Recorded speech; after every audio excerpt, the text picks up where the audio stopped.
Morning, everybody. Rick and Deb here. We are just outside of West Mineral, Kansas, standing in front of Big Brutus. This is going to be quite a treat. We've been here before, but this is our first time doing a real video on this. Big Brutus is a nickname. It's actually called Bucharest Erie Model 1850B electric shovel. It's the second largest of its type in operation in the 60s and 70s. It's 16 stories tall, or 160 feet. It weighs 11 million pounds. That's crazy, 11 million pounds. The dipper capacity of this thing, one dip of this thing will hold 90 cubic yards. You could fill 3 railroad cars with one dip. That's crazy. At the time, it cost $6.5 million in 1962. That's really all the information I have. We're going to go take a look. There's a grounds area. There's a museum. We're going to go through all of that. It's a really nice day. It's a little cloudy. It's a little windy. But hopefully it's going to make a nice video for us. So if you want to put on a jacket, put on a hat for the wind, like I always say, let's go and get started.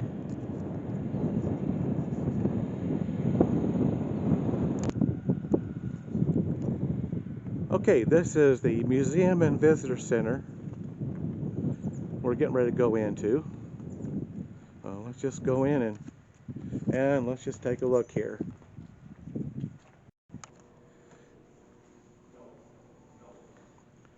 Okay, the first thing we see here is this really old vehicle right here. This is actually a 1903 curved dash Oldsmobile, one-cylinder upright engine. Top speed was 25 miles an hour.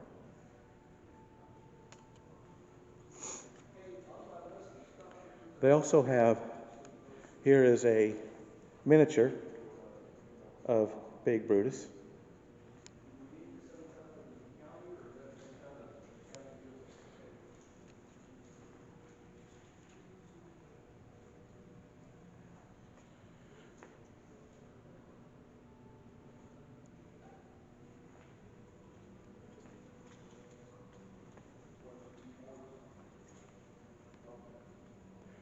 Here's another model. This is actually a Demag hydraulic German coal loading machine.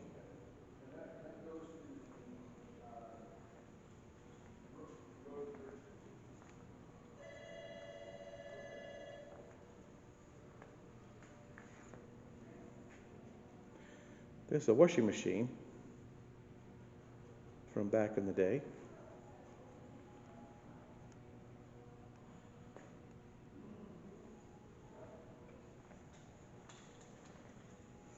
Here's some other machinery.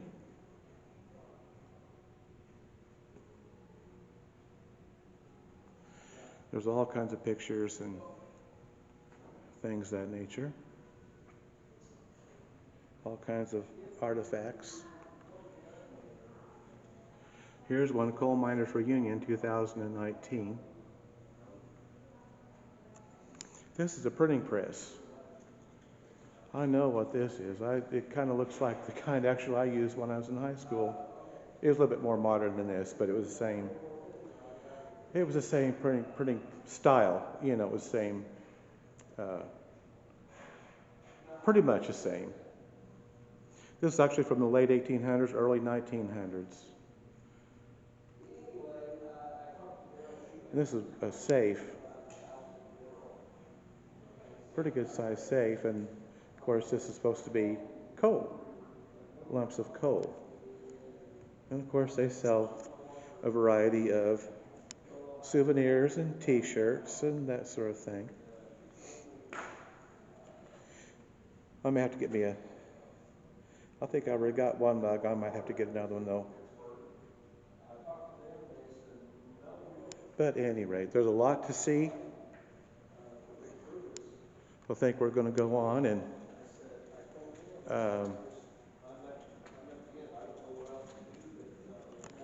going in here. There's another room in here. I mean, just all kinds of artifacts from back in the day.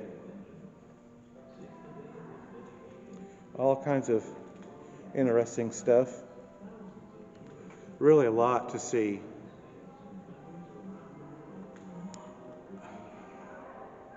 And all kinds of pictures.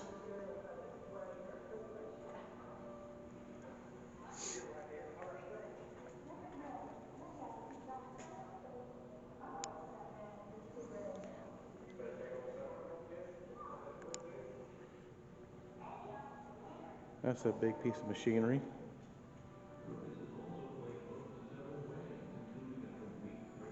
Here's another model, a little bit larger model.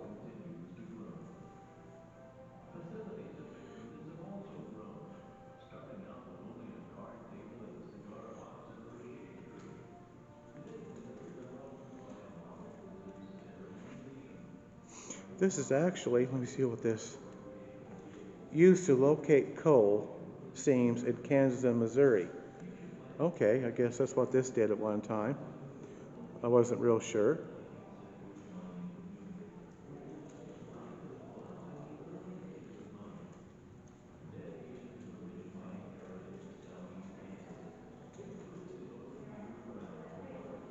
And here's even a larger model.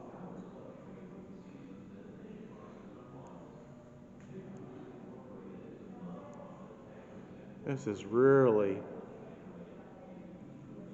a very nice model of Big Brutus. I was hoping it'd be a little bit warmer. It was supposed to be a nice, warm, sunny day today. Well, didn't quite turn out like that, but it's not bad.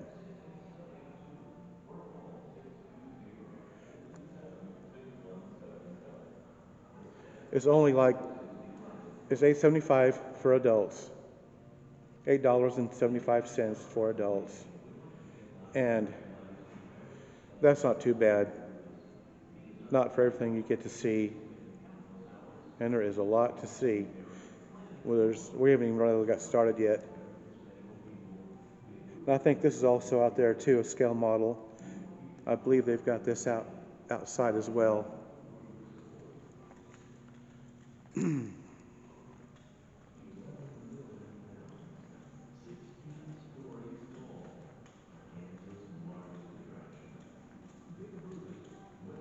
Well, I don't think I even showed this.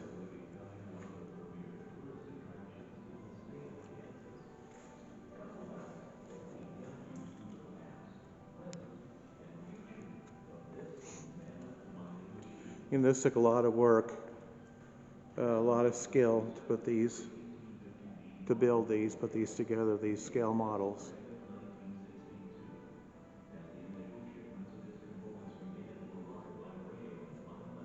This is a picture of over 100 coal miners, March 20th, 1940, Western Coal and Mining Company, located a half-mile north and a half-mile east of Arma, Kansas.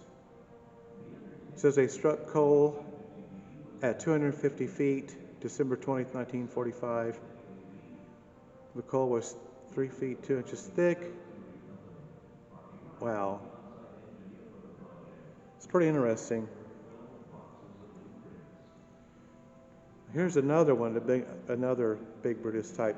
This is actually called the Pyramid Mining Company, Clarksville, Arkansas. It's basically the same concept as Big Brutus.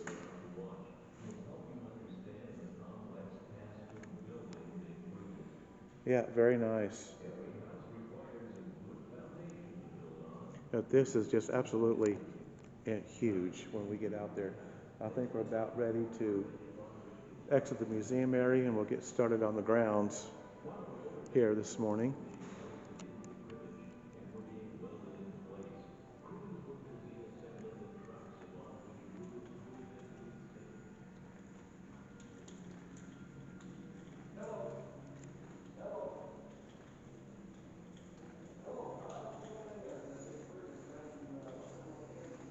We'll make our way out here.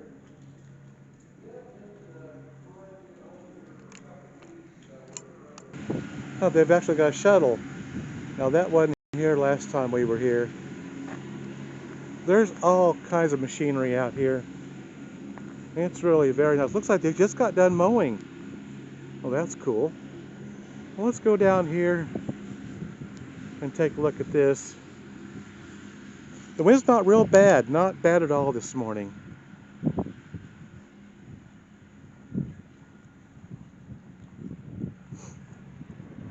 Okay, it says this here.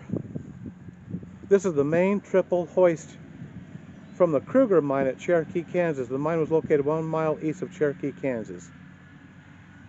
All this machinery is just absolutely just huge. Mind-boggling huge.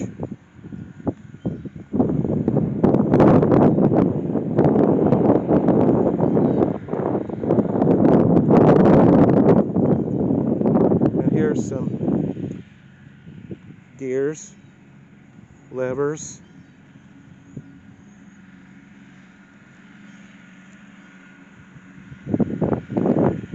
It does look very nice out here. They do a really nice job of keeping this maintained.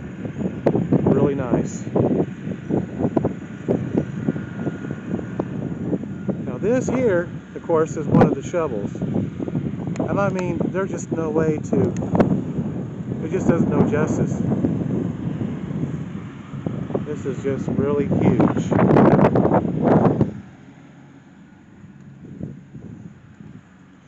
Let me just kind of walk around this thing and show you here.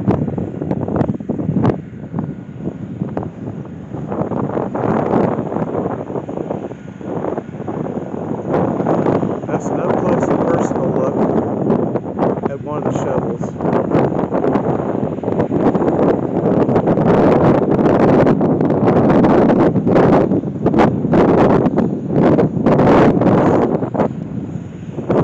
Of course, last time we were here, it was a really nice day, really beautiful summer day.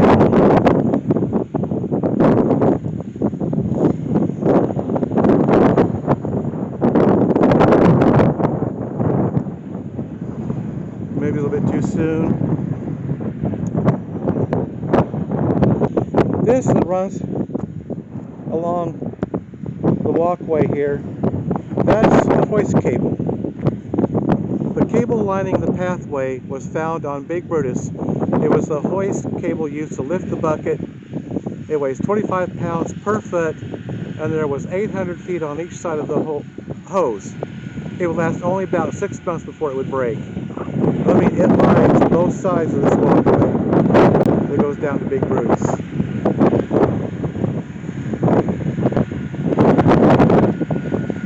This is a fire bell donated by the city of West Mineral. This was the first fire bell used in West Mineral, Kansas in the early 1900s. We got some tulips over here. Let's go take a look at the tulips. Boy, look at those. Those are really pretty. Oh my gosh.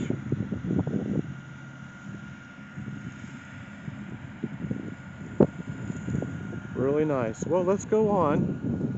There's a lot more to see. And we have not even tackled the actual Big Brutus yet, and it's sitting right over there.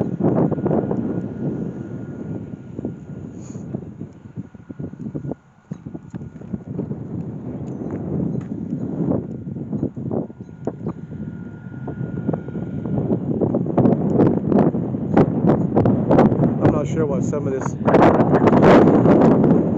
is.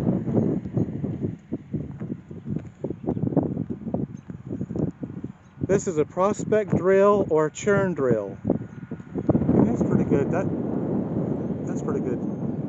Pretty good size right there. It was used to determine if there was coal below and how deep it was. Also how thick the seam was. It didn't drill its way down, but pounded its way down through the ground. Okay, well then that's what that would have done then. Okay. All right. Let's go on. Yeah, here's another. This is dedicated in the memory of Eugene L. Mueller, from your loving grandson, William Eugene Dillenbeck. How cool is that? I think these were all here before. And this small auxiliary tipple winch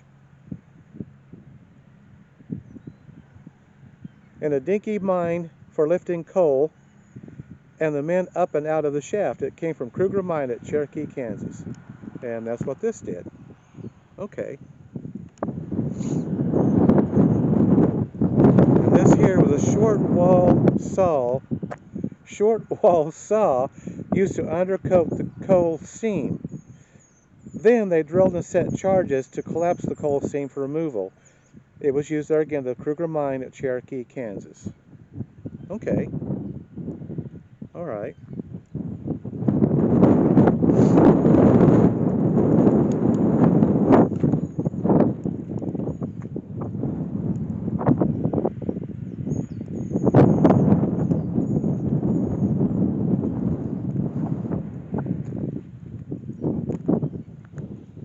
Let's go over here and look at these massive, and these trucks are absolutely huge.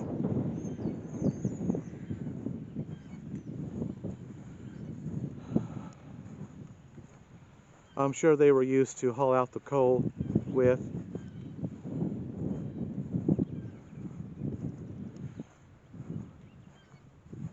Nothing too much has changed. This all looks the same as it did. We were here a few years ago.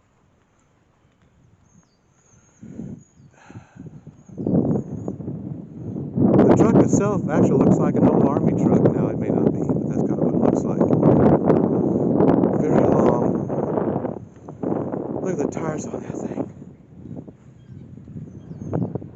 Absolutely huge.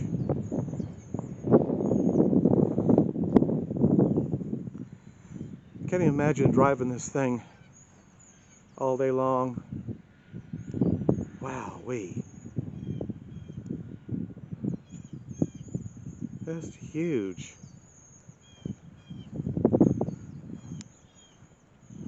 Then here's another truck down here.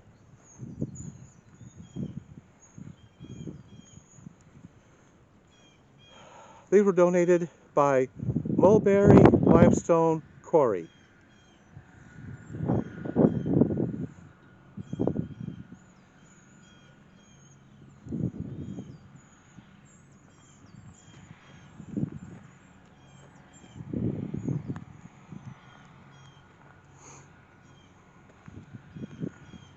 Wowee.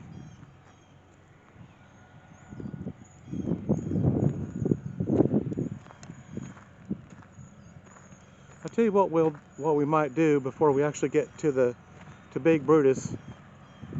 There's a few other things that I want to take a look at. I'm telling you, I know this video is not doing this any justice. This is absolutely massive.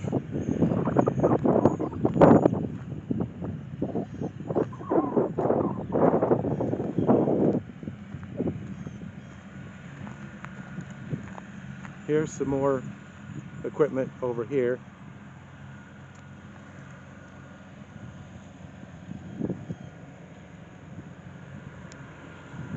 I just burst out here because it's so large. Looks like these are motors over here.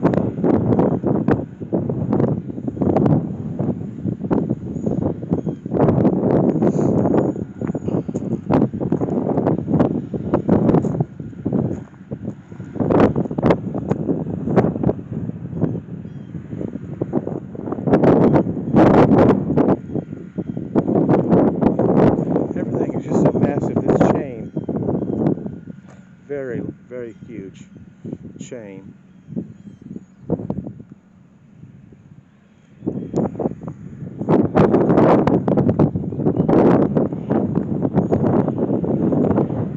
This looks like a drill press over here.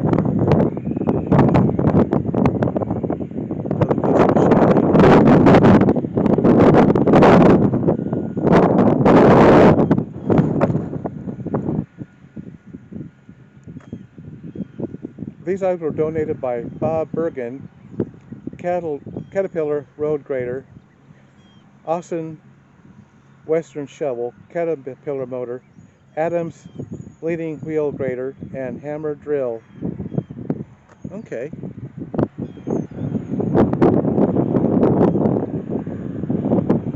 There's the sun. Maybe the sun will come out here a little bit. I sure hope so. I can do without all this wind though. Another windy day. I'll tell you what, we just cannot get away from this wind here lately. Let's go around a little bit. Here's another.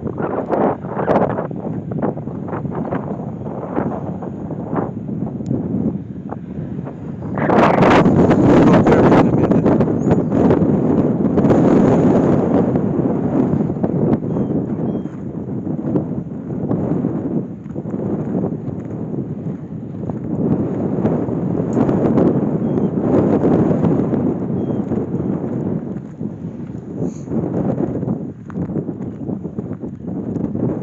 Looks like a place for picnics over here.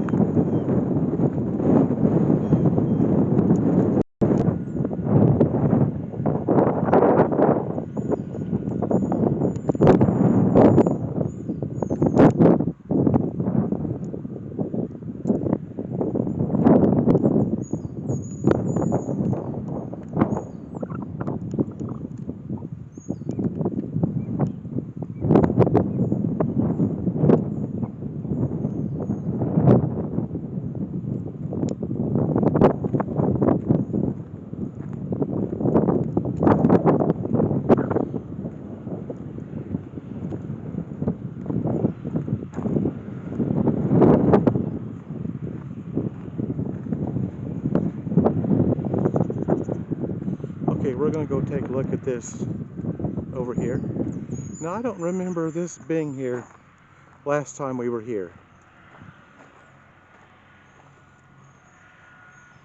I do think this has been added since the last time we were here.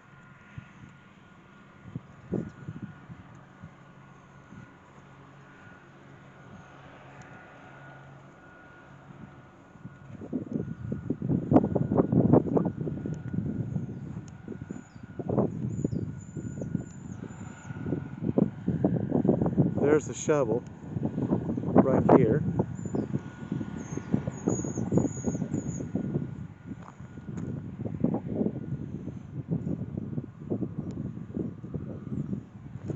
This is called the Marquee Shovel.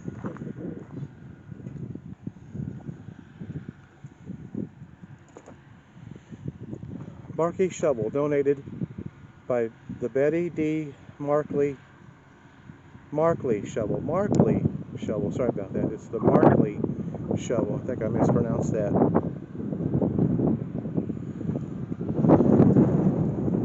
Now let's walk around and then we'll go up. We'll go look inside. It's got a stairway there.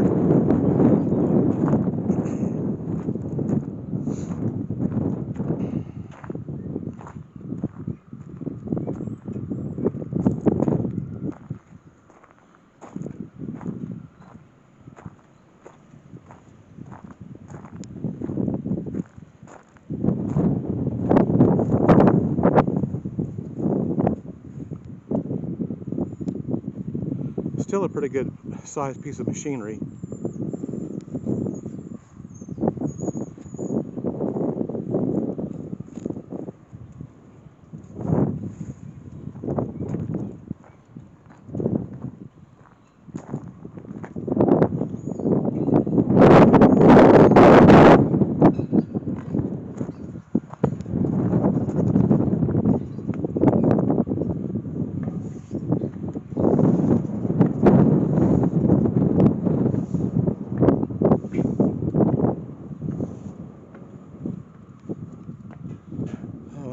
That's where of course, this would have been where the operator sat. That's looking out where the operator was seen, right out this way.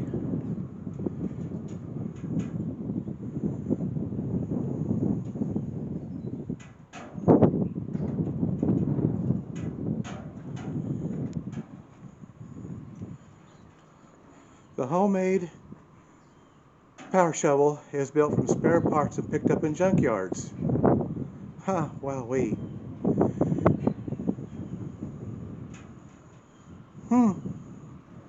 Look at all those gears.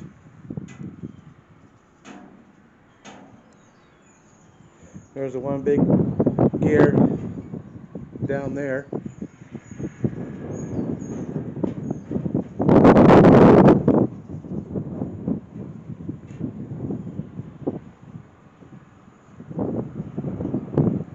Yeah, pretty good size. And there's the crane, the hoist.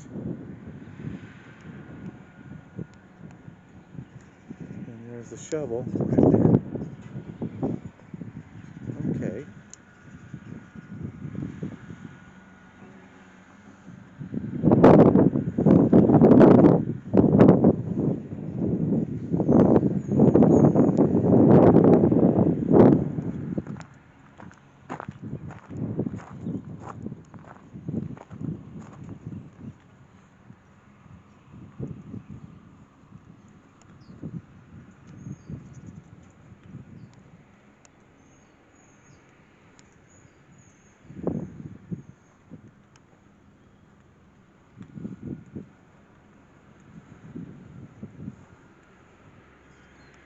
Another piece of machinery here. Of course, there again, that's where the operator would have sat, right there. And we have an array of equipment, tools. Looks like a shovel.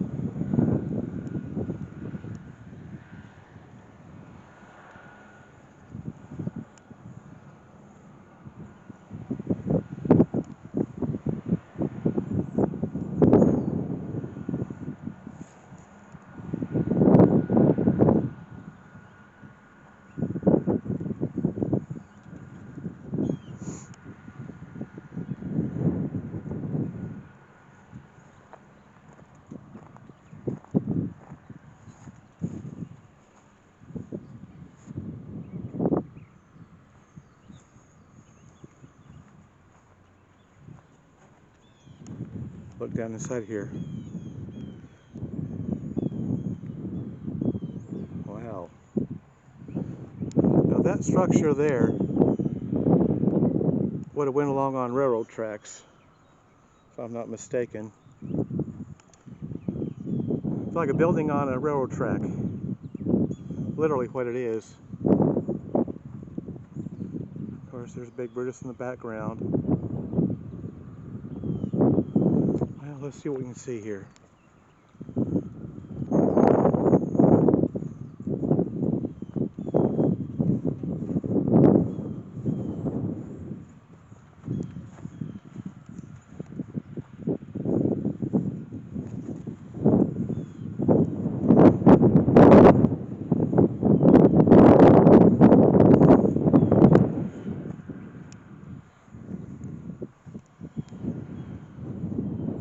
There's a crane there's a shovel right down there.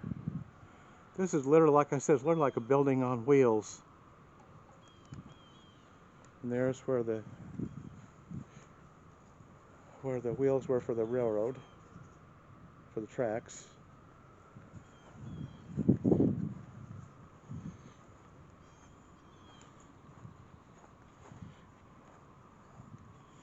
Well, I think the wind died down for a little bit, at least. This is a 1920 page dragline model 222 drum set number 23 100-foot boom 3 1/3 yard bucket made by Page Engineering Company, Chicago, Illinois. Well, let's go up in here and look around a little bit.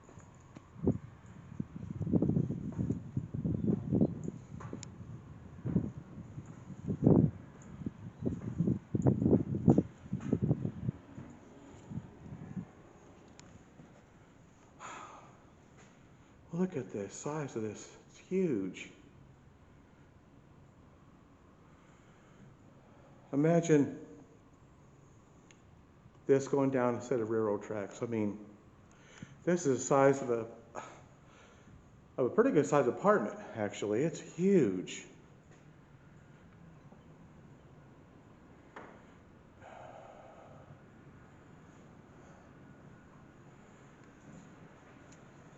Here's the motor. Look at the size of that motor. Wow-wee.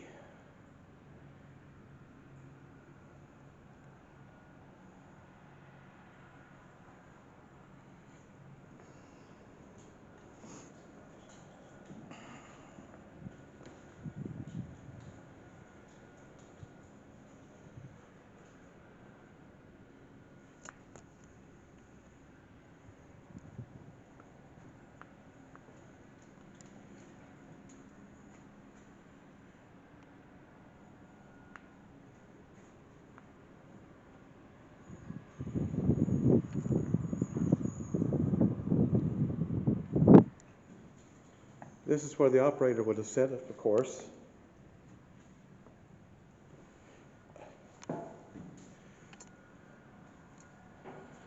All kinds of levers, foot pedals right down there.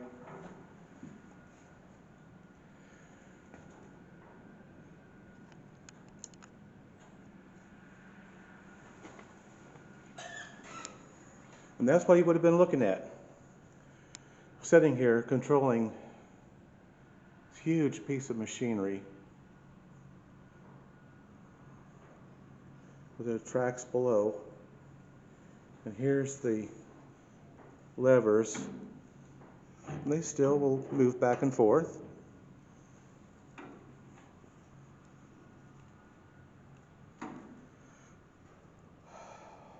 Wow-wee. Well, the pedals still move up and down. That would have been quite a view. Of course, I imagine you wouldn't have been too worried about the view, knowing that you were commandeering this huge building down a set of railroad tracks and operating this at the same time.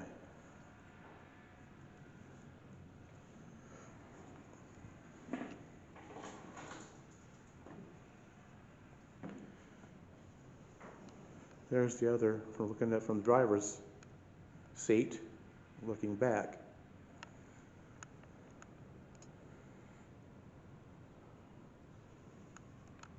Wow.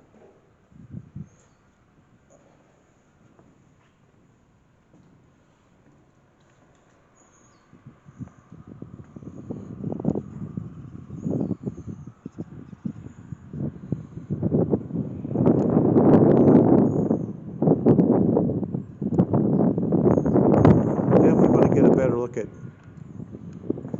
Brutus here in a minute.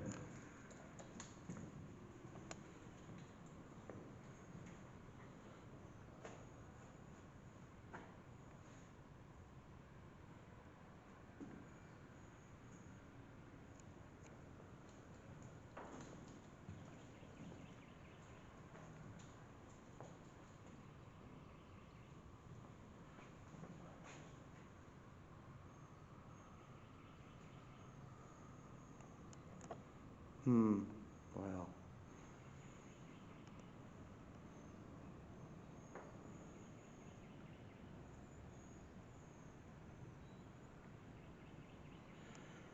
This page drag, 1920 page drag line from Page Engineering Company, it was being used on the Red River in Louisiana to dredge sandbars in the river. This was in the late 1930s during the Great Depression. It was dismantled in Louisiana with labor that worked for 10 cents an hour. It was shipped in pieces by rail to southeast Kansas. It was reassembled by the Wilkinsons and was used to strip overburden in the Ware City area. They used the machine in their coal mining business until the early 1950s. They normally worked the machine 2 to 10 hour shifts and would strip coal from 15 feet to 35 feet deep. So that kind of gives you an idea of what this did. It's really very interesting. Okay, now we're going to go back down.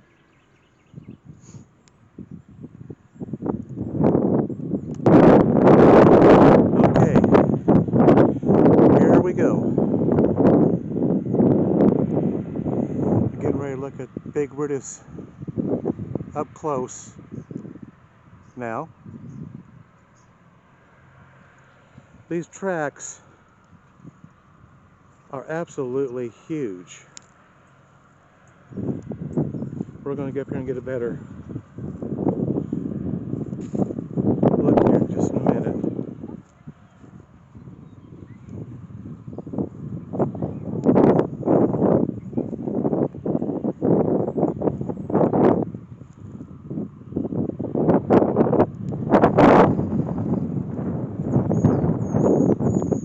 Well, there's the sun coming back out for a little bit. It's not a really bad day today. Now here's the tracks.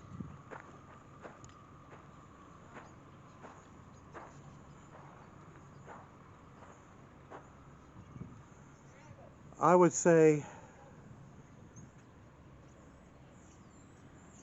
they're probably at least 10 foot from top to bottom on the tracks.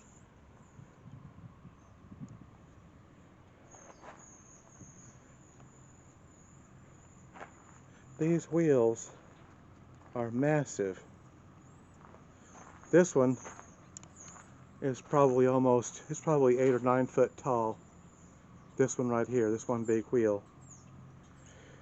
And the rest of these are probably 4 foot in diameter.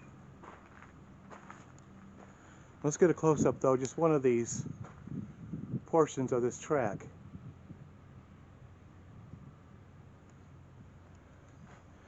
Now this is just one half of one side.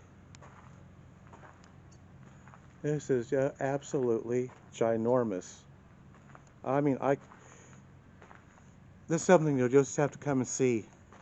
But I know this video is not doing this any justice. But this length of this one track, oh gosh, it's probably 20 or 30 feet long, and there's 4 of these. There's 4 of these tracks. Oh no, wait a minute, I'm sorry, there's not either. There's 2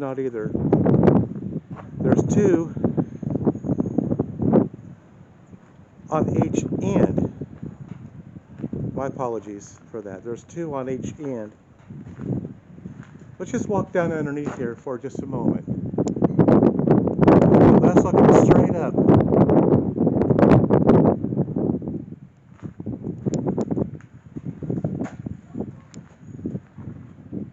The width of these tracks they've got to be 8 foot at least. Maybe we'll get a windbreak in here. Here's the other side. We're going to kind of have to duck here a little bit. Here's the inside track. Of course, the dimensions would all be the same.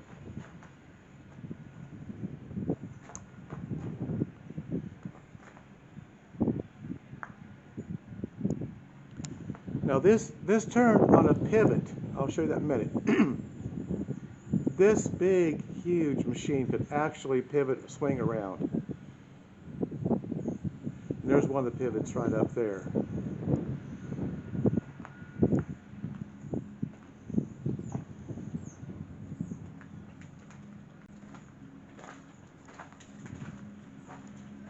I'll tell you what, while we're down here, let's take a look at this shovel.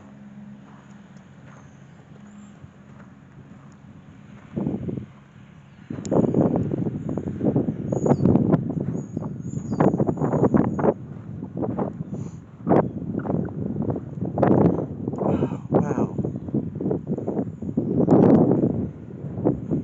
This is the one that holds 90 cubic feet. One scoop from this could fill 3 railroad cars. Let's see what this says here. Bucket. The bucket or dipper has a capacity of 90 cubic yards, or approximately 135 tons of material. The bucket was operated by the operator, was controlled rather by the operator. He could complete one cycle in about 55 seconds. The dumping height was 110 feet, and the load could be dumped up to 150 feet away by pushing the dipper stick all the way out. The trap door at the bottom was controlled by the dipper trip motor. Now, look at this. Inside of this.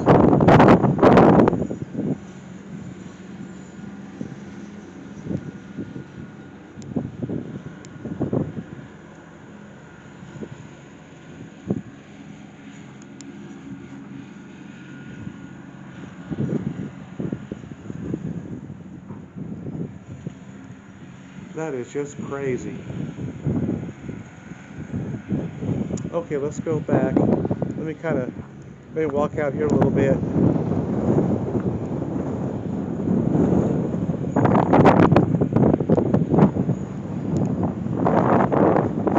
Might give you a little bit better perspective.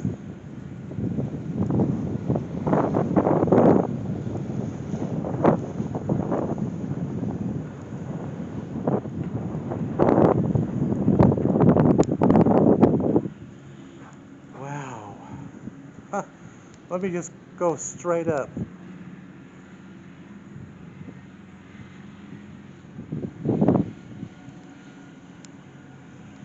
Wowee.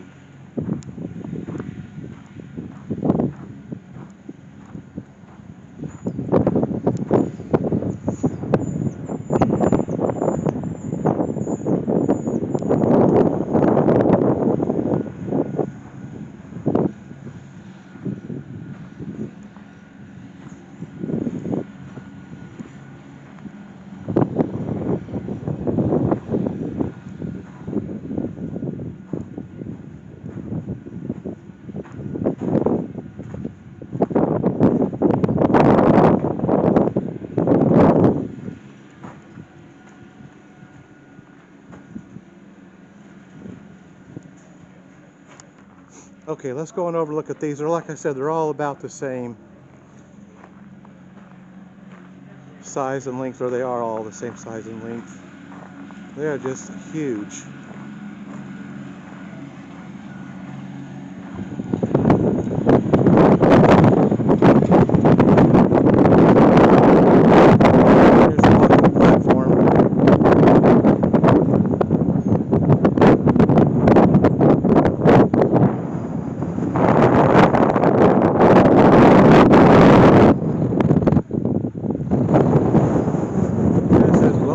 Brutus.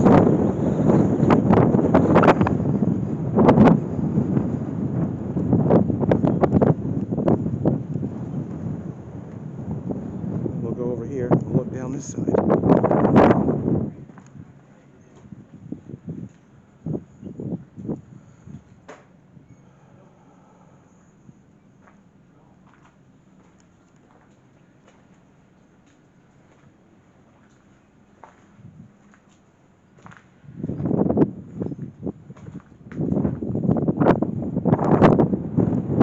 These are numbered. It's like a self-guided tour. You're supposed to follow the numbers.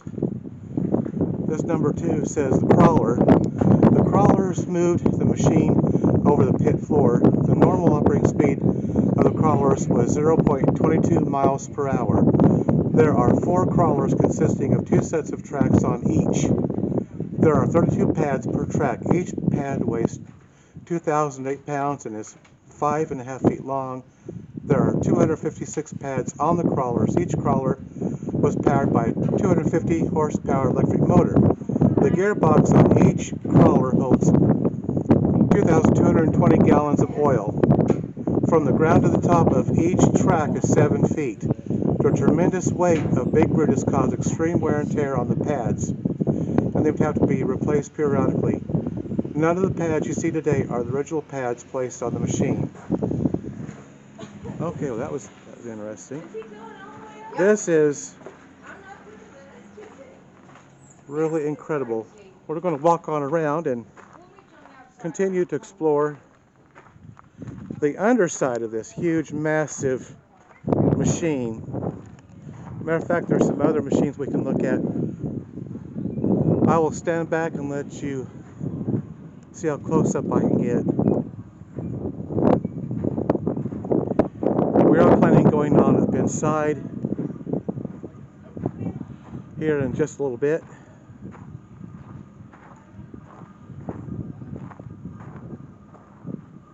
I can only imagine this actually running and operating. They got videos, you can look it up online, and they actually have videos of this thing when it actually performed or worked. Here is some more machinery. Looks like a little bulldozer right there, and then another crane. This is a small Lorraine shovel. That's what this is.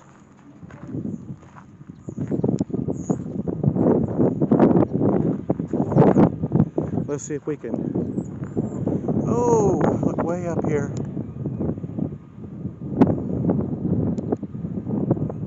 It's absolutely massive.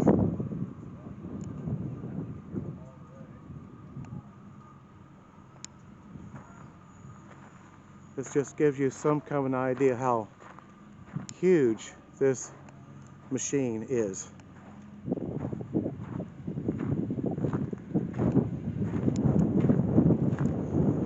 We're going to try to go on up and inside here in a little bit.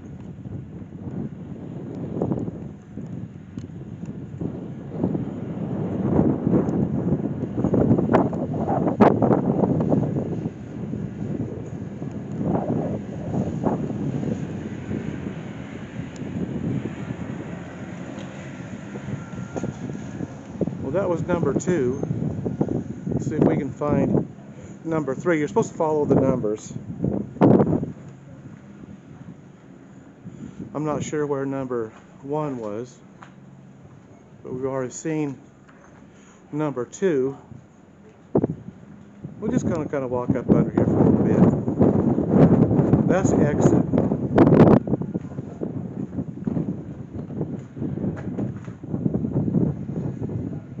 I mean, everything on this is just absolutely just huge. Let's see if we can find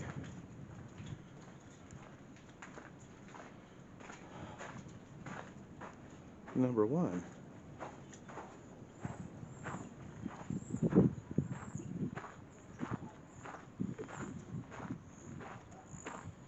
Last time I did not follow the numbers. I'm going to try to do that this time. Probably make more sense.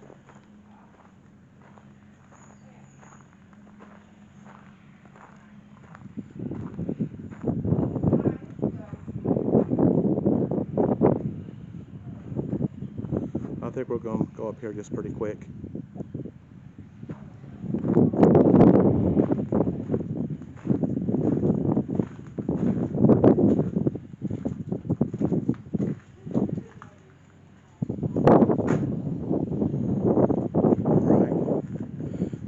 Under here.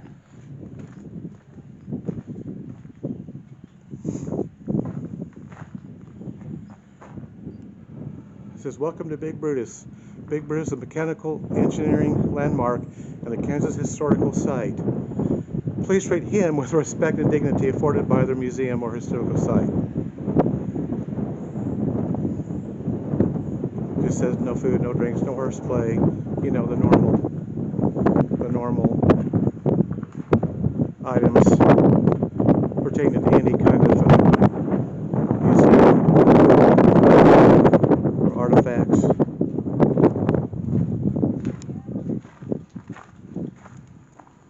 Well, I don't know. I did not see a number 1.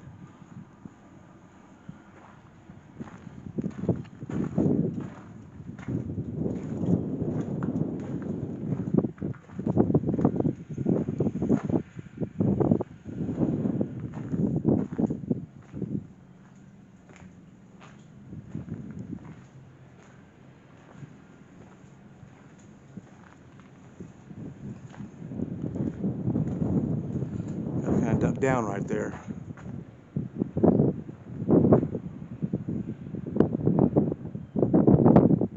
There's 8 of these all together, 2 on each side, and then, you know, front and back and all that. This is just huge.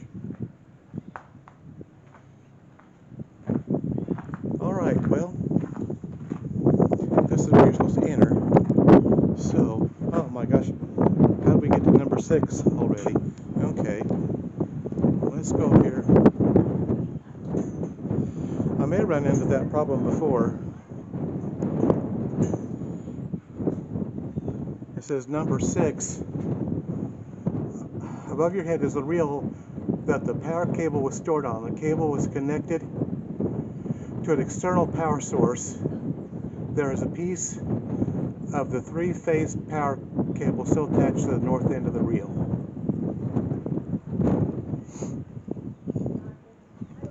So this is looking again at the back end of the shovel.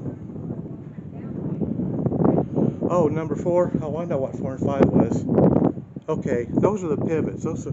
There's 4. And what those are, like I said earlier, that's what makes this huge piece of machinery turn.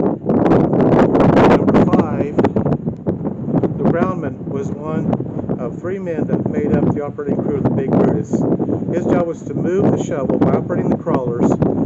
He was instructed by the operator to move forward or back. He also had to ensure that the ground around the machine was level and clear of obstructions. He was notified by phone or by horn signal when it was necessary to move the machine. Okay. Well, that was 5, and that was 6.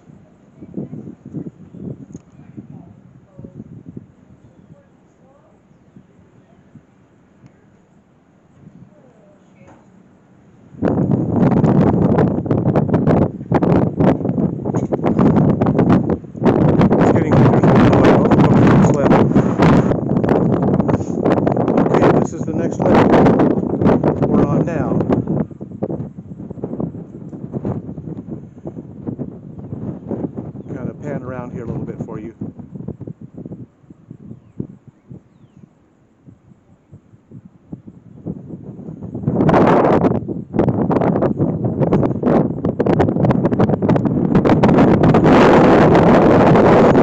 There's 7. We found 7.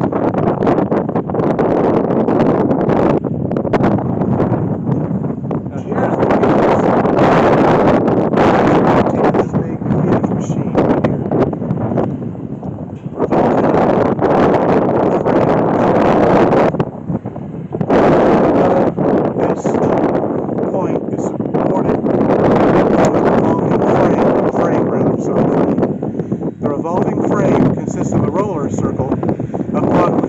Rotates. The roller circle is 45 feet in diameter. The rollers on this circle are 19 inches in diameter. There are 90 rollers.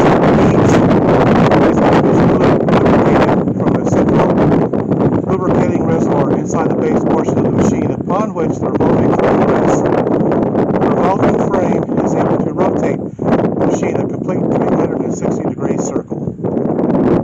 That's what you're seeing right now. There's where we were just a few minutes ago.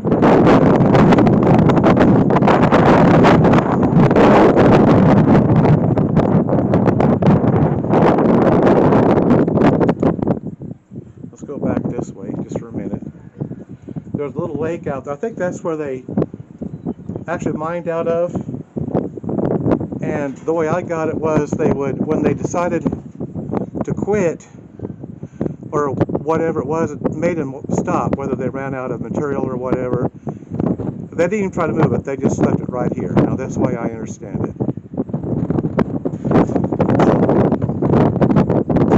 This is just where we came from. We're going to go on around.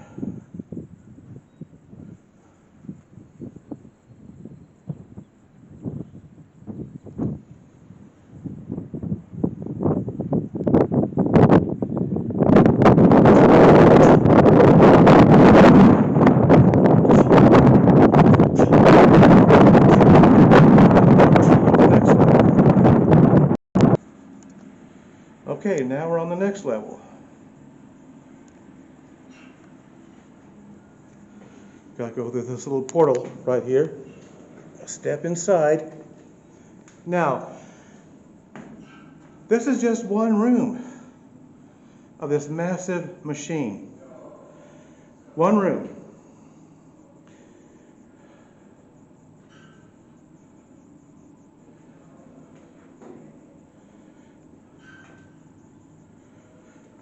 Regional Historic Mechanical Engineering Landmark. Big Brutus Coal Mining Shovel, Cherokee County, Kansas, 1963. When built in 1962, this shovel was the second largest in the world. It was used for the removal of overburden in the surface mining of thin coal seams.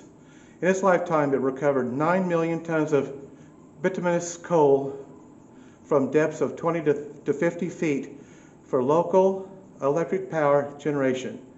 Standing 160 feet high, weighing 5,500 tons and moving at speeds up to 0.2 of a mile per hour, the machine stripped about a square mile per year. The bucket scooped out 90 cubic yards or 135 tons of earth, while with each bite. Built by the Brutus Erie Company, this shovel was in active service from May of 1963 to April of 1974. Wow, very, very interesting. Now we're going to go up to the next level. Okay, here's number 8. Motor mounts. There were two 3,500 horsepower electric AC motors mounted in the center. These motors operated 13 DC generators, which in turn operated 13 DC motors. The DC motors operated the main winch, swing, and crowd. Okay, that's number 9. I'm sorry, that was number 8. This is number 9. This must be this panel right here, this operating panel. That's number 9. If we follow the numbers, I imagine we'll have to go on around this way. This is 9.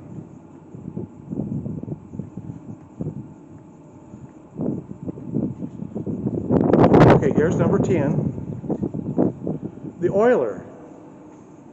The oiler was one of the 3 men it took to operate Big Brutus. This is the position from where he operated. His job was to ensure that all working parts of the machine were properly lubricated at all times. The panel you are standing in front of controlled 3 pumps that drew oil from 50-gallon barrels. The pumps you see here are 2 of the original lubricating pumps. The 50-gallon barrels of oil were brought into the machine via the service bay, which is immediately to the left of this control panel. Big Brutus Big Brutus used massive amounts of oil and grease. The oiler's job, not an easy or clean one. Okay, that's what they're talking about right here. And again, there's just no way to, it's just massive, huge.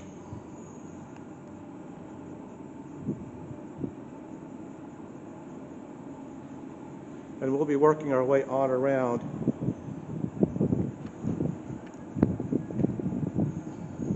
Okay, we're going to step out here and show you how high up we are.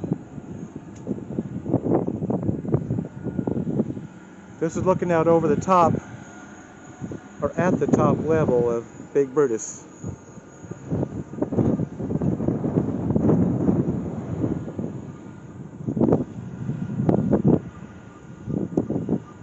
Somebody over there mowing, but that's okay. It looks really nice to keep this in really good. Now I don't know if this is the property or this is some other piece of property, but it's being mowed nevertheless. And here's, we're going to, up to where the operator would sit. We're going to be going there in just a minute. This says keep out. Of course, you can't crawl down through here, but I'm going to try to let you see what that is. Just like a tunnel. Okay, this is 11. This is 11. Okay. These doors are...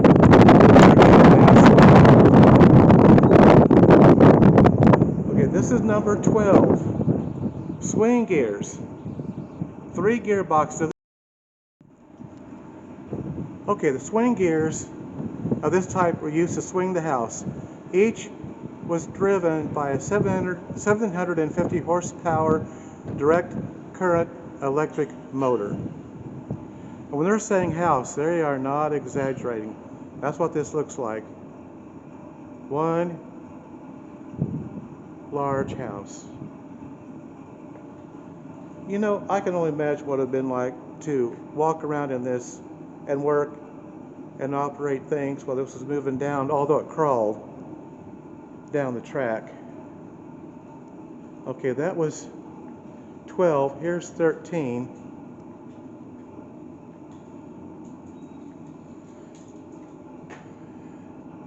And we're getting real close to the operating area. Big Brutus and surrounding acreage donated to Big Brutus Inc. by the Pittsburgh and Midway Coal Mining Company, dedicated to, as Coal Mining Museum, 7/13/85. Well, that's just pretty cool. You know what we might do is, yeah, we're going to have to go in here, and what we're going to do is, we're going to go in here. Oh, good. Here's the men of Brutus, just the groundsman, operator, oilers, and other. Okay, this is the creme de la creme. We are where the operator actually would have sat. Strip pit. The strip pit and land areas across the pit were the last places that Big Brutus worked. The open area all the way to the far tree line was stripped and the coal was removed. Then the land was leveled and reclaimed. This is all part of the 15,000 acre mined land wildlife area. It is public use land maintained by the Kansas Department of Wildlife and Parks for hunting, fishing, and other recreational purposes. The pit in front of Big Brutus was the last pit Brutus worked in. Its maximum depth is about 50 feet and totals about 2 miles in length. It is stocked with fish by the Department of Wildlife and Parks. The department stocks about 200 pits in the mined land wildlife area. These pits are all open to the public. The Big Brutus Museum is not part of the wildlife area. We are self-supporting and do not receive any state funding. Your donations are greatly appreciated. I'll actually get up here by myself. This is kind of a rarity because usually there's a line, but it's on a weekday, Monday morning. Okay, here we are. This is where the operator would sit. There is what they're talking about. Right here is where they last mined from, and like I said earlier, they just, when it ran out, they just stopped it right here. Now I'm going to sit down in the operator's seat. Oh boy.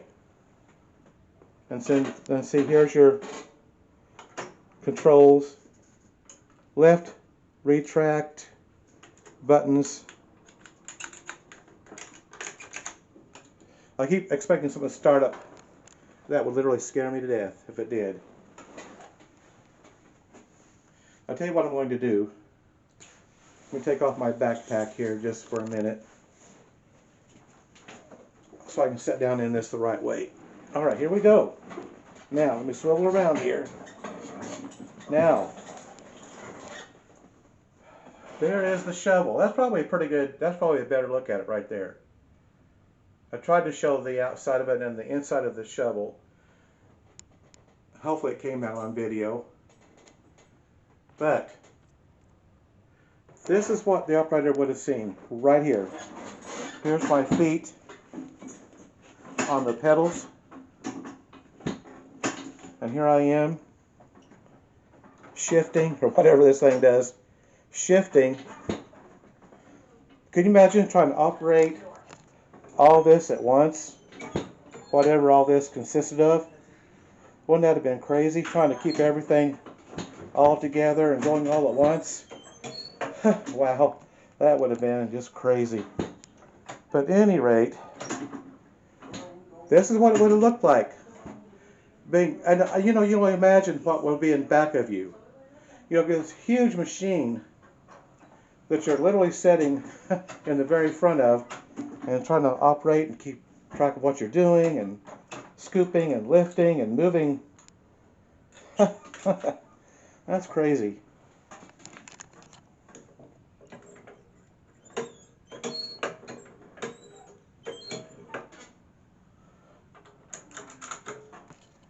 Yep, that's it.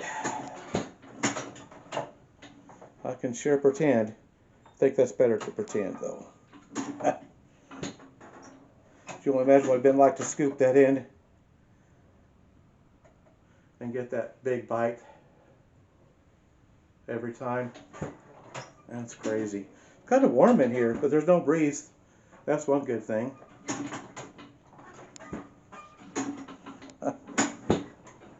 Alright, that's really cool. Alright, well, I think I've operated enough of this. That'd get tiring after a while, but it'll take a lot of concentration, a lot of skill, a lot of training, a lot of knowledge to do all this, to operate this big, huge piece of machinery. It really would. Oh.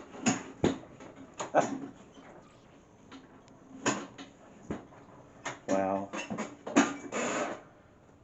All right.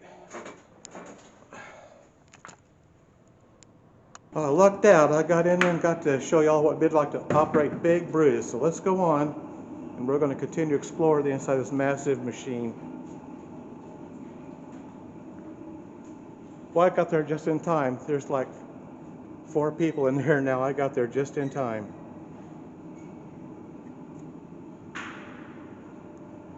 Number 16 says crowd gears.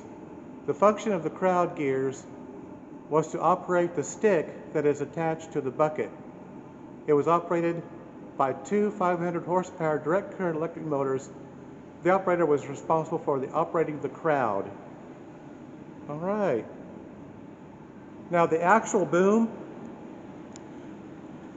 you cannot go up in there anymore. And it's not been open as far as I know.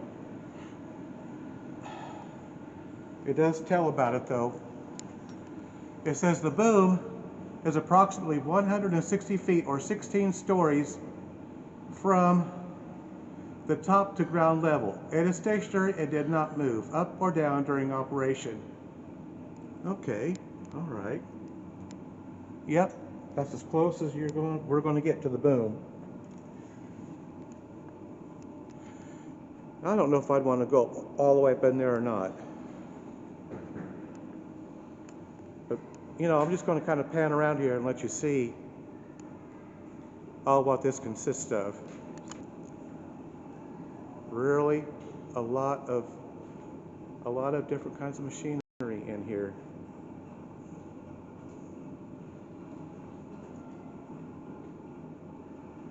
Okay, this is number 17. The elevator. This elevator was the only way into the house when Brutus was in operation. It is inoperative now because of the lack of 3-phase power to the shovel. The house rotates around the elevator, which is stationary. I'm going to show you the size of these cables. Look at this. I'm going to compare it, I can't even put my hand all the way around it. That's how massive these cables are. The main hoist was operated by 8 500 horsepower DC direct current electric motors. There is 800 feet of wire rope cable on each side.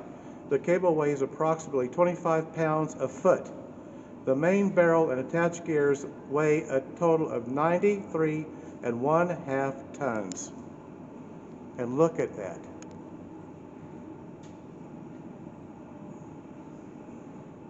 That is just crazy. That was number 18. We're going to work our way on around. I'm actually doing this pretty much in numerical order. I'm sure trying. But this is literally the belly of the beast. It's kind of what it feels like. This is just massive in here.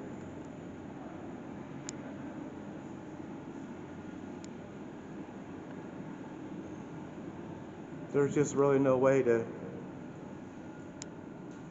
try to get everything in, but there's just a lot here.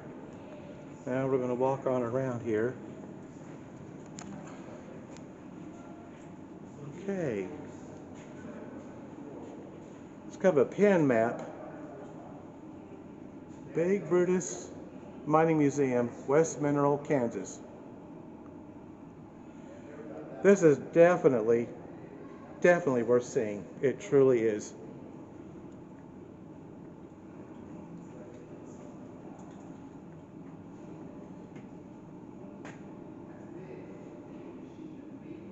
Mops and brooms. Suppose you still have to do your housekeeping. And this huge beast of a machine. It truly is. It's not over-exaggerating any at all. Look at these wheels and gears and everything up here. There's 2 of these. It's just crazy.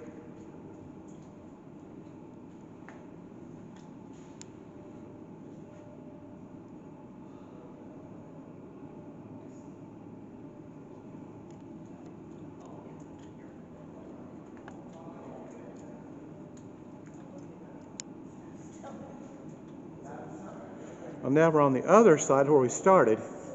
This is the other end. Let's just kind of walk down through here a little bit.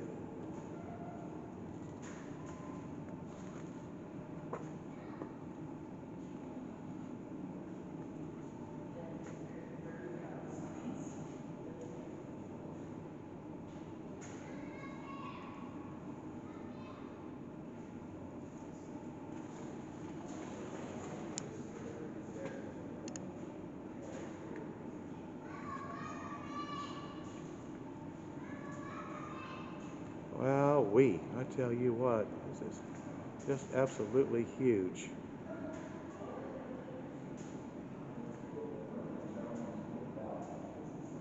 The number 20 over here, that's just like there's a shovel. Just different things that they would use.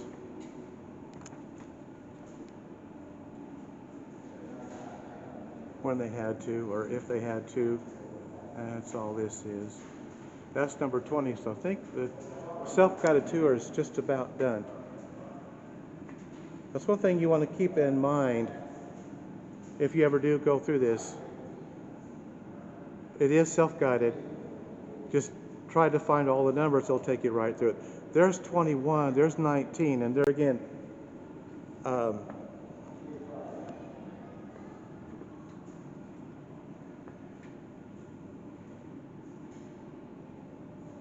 let's go back down here for just a minute because I think I missed something. Let's go back down here just for a minute. I think I did. Hall of Fame donors, membership honor rolls. But over here is some more equipment that they would have used if they had to, or when they had to. And I know there's a pickaxe and just different kinds of articles that they would have needed at one time or another. I totally missed this.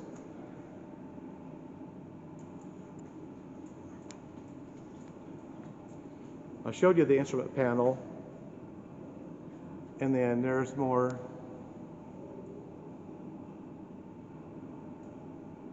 items that they would have used. Well, I think this is just about it. I think we're just about done with the inside. but the only way to really grasp this is just to show up and go through it.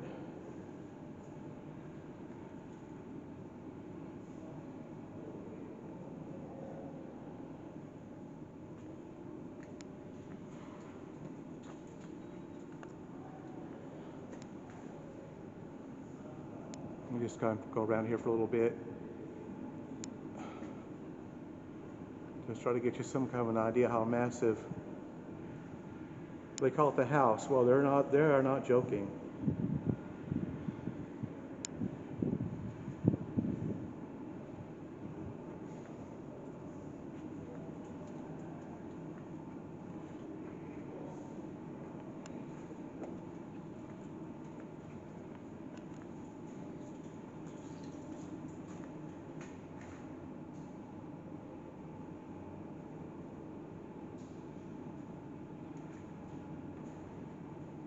Just kind of do a 360 here.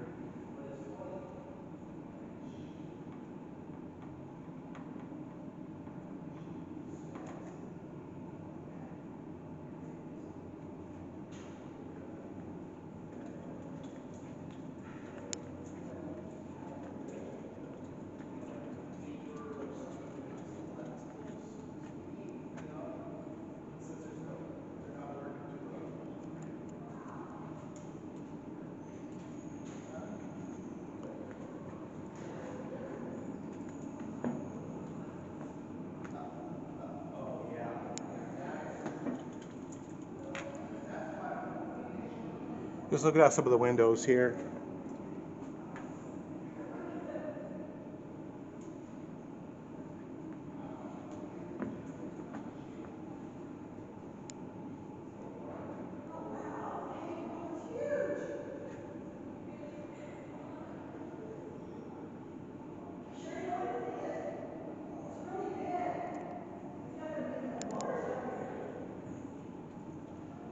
All right, I'm going to go back down again. Oh, here's the transformer room, number 23. The transformer room was the main electrical distribution point for the shovel. The external power source was connected to a set of collector plates and then connected to the transformer room, where it was distributed throughout the machine. Wow, you know what? Okay, but this is the exit. This is the way out. So I think we're still pretty much in line with the numerical order of the self-guided tour.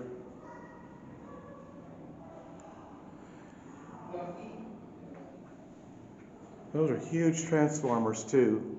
Looks like there's 6 of them.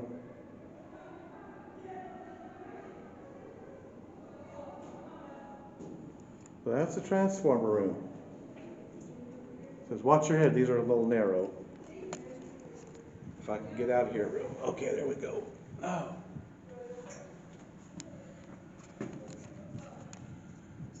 All right. This says keep out, but we're going to look in here just a minute. Just kind of give you an idea. Okay. Go slow, please. Look at all these. Looks like these might have been fuses and that sort of thing. Grab that handle on your right. I bet there's a whole maze in through there. More. And look at all these. I assume these are all fuses. That is crazy. Look at this.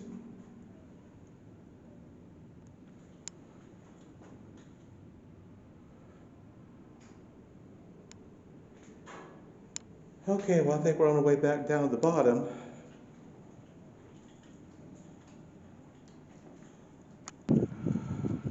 Okay, now we're going to continue on.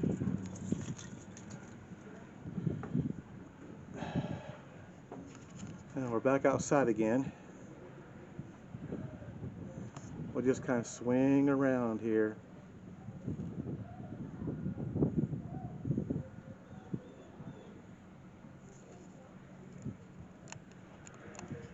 Put my hand against these rollers, what would move or pivot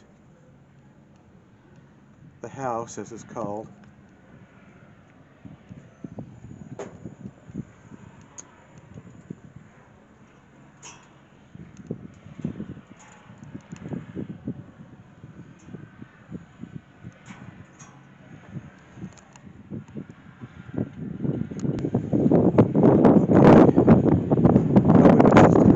Peek over here real quick just before we end the video.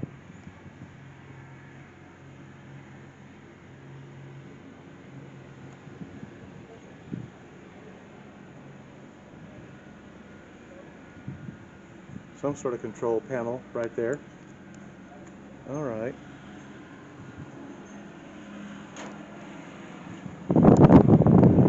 Let's walk on over here.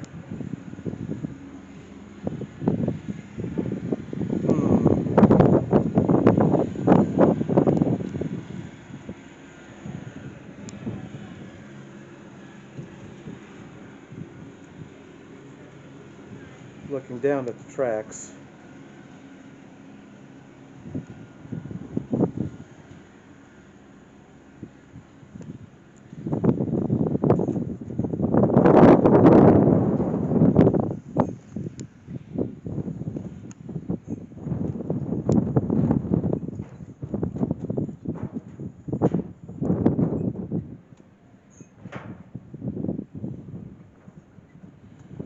Again, this is the underside.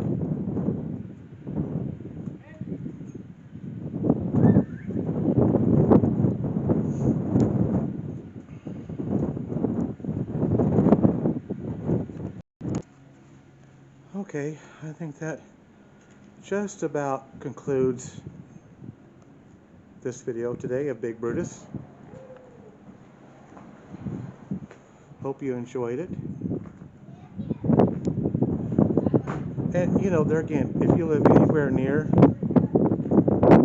this neck of the woods, it is well worth the time. It really is. And like I said, the admission is only $8.75 a piece to get in, which is not bad today's standards of things.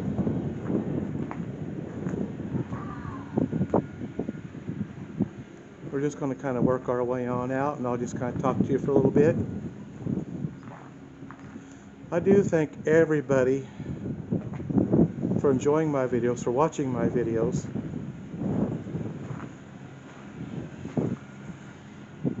Thank all my subscribers. And everybody that watches, I thank you so much for liking and enjoying these videos that I do.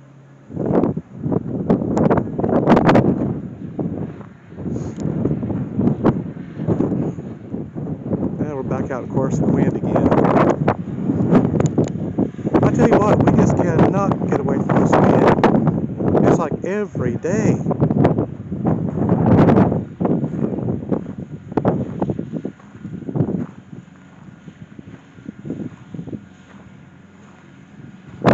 Oh, maybe one of these days it'll quit.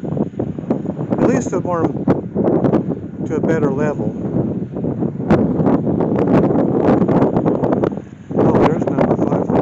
Oh, I think I just showed you number 5. It's just a control panel of some sort. That's what that is. That's where I was, right up there, just a few minutes ago, pretending to operate this beast. Right up there.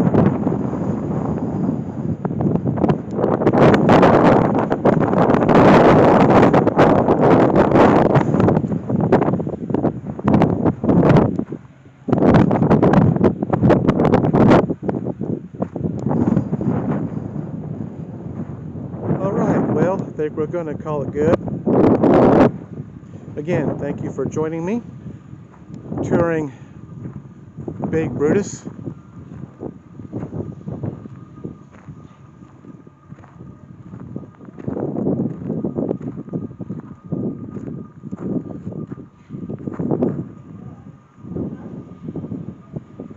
Hope you all have a nice day, have a nice week.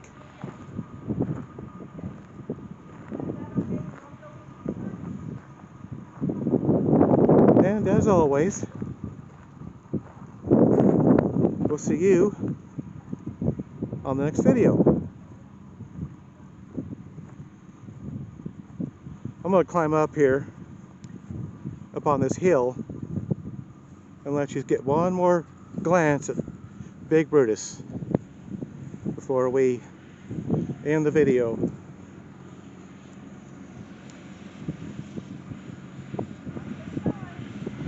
There it is.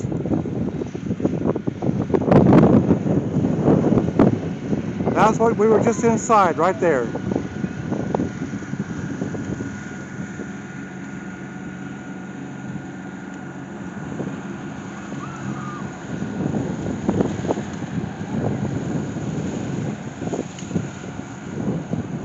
Hope you all have a very nice day. We'll see you in the next video. This vlog is over.